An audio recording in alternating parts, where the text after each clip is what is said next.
Hello, we're group 3 doing the Hudepohl brewing case. So in the 1970s and 80s, the beer industry experienced some drastic changes that benefited the largest brewing firms. Technological advances increased the speed at which beer could be canned, and automation became increasingly common. But due to cost, only bigger brewers could afford to capitalize on both. This created economies of scale for the big firms, allowing these companies to attract better management and grow even further. The industry became increasingly concentrated, with the top 10 brewers accounting for 94% of the American beer sales. Looking at Hudi and its competition, we see the impact of its industry, the impact of an industry that is concentrating on fewer and fewer players.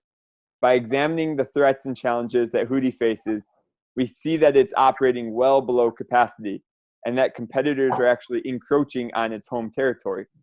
While General Manager Bob Pohl exudes confidence, it's hard to find much to be optimistic about beyond Hudi's loyal following. Hudepohl is suffering from low equipment utilization of less than 40% compared to the industry benchmark of 80%, as well as supplier-side economies of scale. The most capital-intensive activity, bottling, is also running at 40% capacity, and the brewer is paying too much in equipment costs.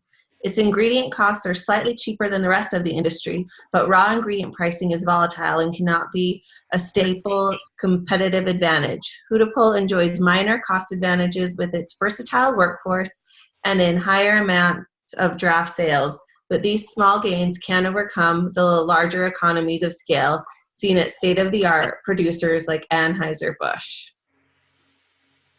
Hudepohl's one competitive advantage is its distribution network.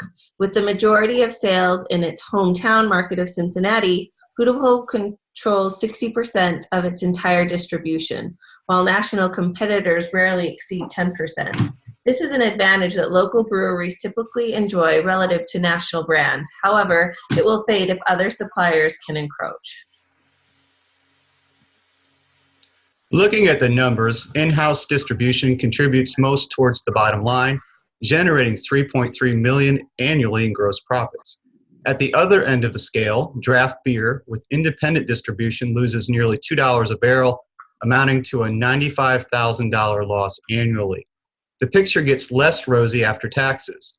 Independent distribution runs a $1.6 million loss, outstripping the $1.2 million in profits on the local distribution side.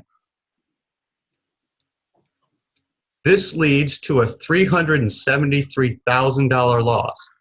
There's clearly a bungle in the jungle in Cincinnati. Who Dey has become who don't. Hudepohl's strategy has to change if the Queen City brewer is going to find a position of competitive advantage where it can create and capture value.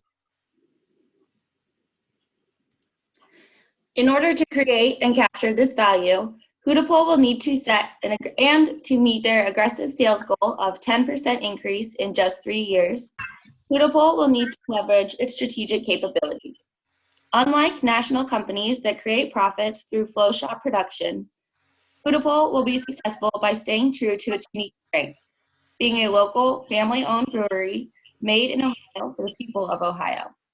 By doubling down on their commitment to high-quality beer for a loyal customer base, while also expanding their target market from Cincinnati to all of the state, Hudepohl just might turn this loss into a profit.